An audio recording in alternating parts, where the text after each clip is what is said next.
So there's a funny thing about personal growth. You don't see it in real time. You don't see personal growth sometimes, and you don't feel it in real time. Many times it feels like nothing significant is really happening when you're diligently putting in the work day after day, week after week. Am I right? Does anybody else feel that feeling?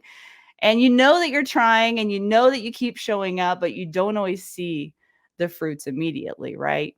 And then all of a sudden, one day, something tests you and you really see where the rubber meets the road. Well, I was tested today in two areas of my growth. One was physical strength, and one I didn't see coming, but I'll explain that in just a minute.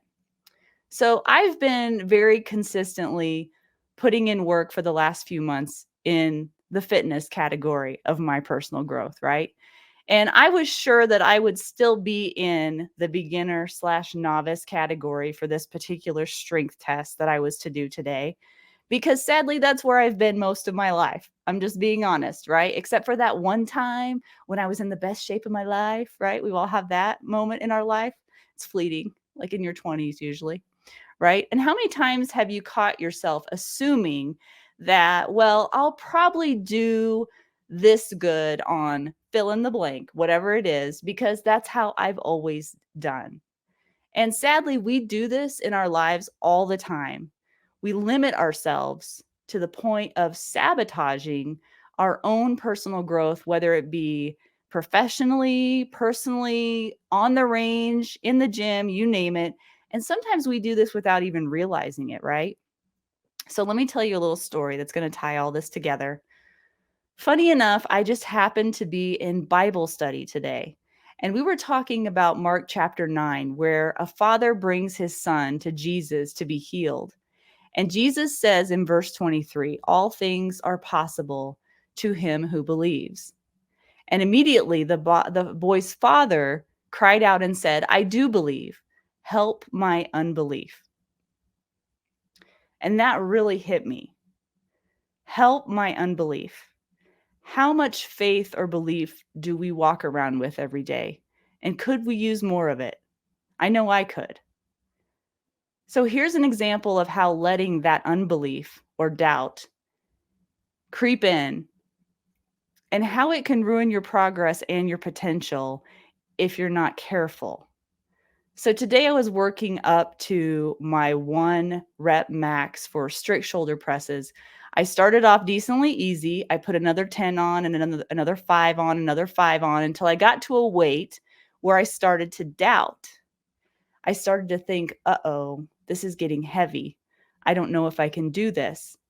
And as soon as that doubt was seated in my mind, guess what happened? I failed that rep.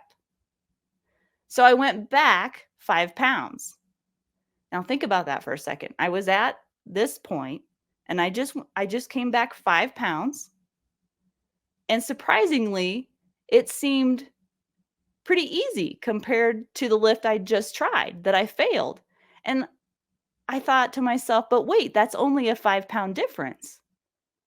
So I thought for a second, was it really the 5 pounds that caused me to fail, or was it my unbelief?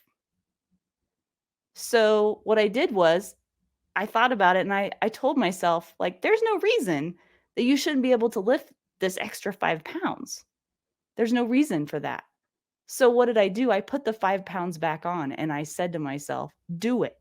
Because deep down I knew I could do it. And guess what? I did it. I did it. And afterwards, I was looking forward to seeing how I measured up, right? Because I didn't know for my weight and my age whether this was a beginner or novice or intermediate. I just knew I did my very best, right? And again, I let doubt creep in and I thought to myself, and don't do this, but this is what really happened. I've always been a beginner or novice level at this, so that's probably where I'm at, right? How many times have you done that to yourself? And what I found out shocked me. I'd actually hit intermediate for the first time in years. And my first comment, as I'm shouting from the rooftops with glee, like squealing, I'm so excited, was, I can't believe it. Did you hear what I said? I can't believe it. That's what I said. And then I was reminded, Why can't I believe it? Have I put in the work? Yes. Have I been diligent? Yes. Then why can I not believe it? So, of course, it's not only possible, it's probable given the work put in.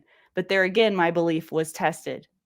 So, the moral of the story, my encouragement to you tonight is to think about where in your life are you lacking that faith? Where in your life are you letting doubt creep in? Remember when I was referring to the 5 extra pounds and I couldn't believe that the 5 extra pounds made that much difference? Think about what is your symbolic 5 pounds, right? Where you start to doubt and you think to yourself, this is just too hard. I can't do it. This is too much. And then take those moments and use those as opportunities to test yourself, to test your faith, to lean into it, and don't be afraid. Trust me, you will surprise yourself with what you can do. And how do I know? Because I did it. And while it may be a small example in my life, let it remind you that you can do great things too if you believe.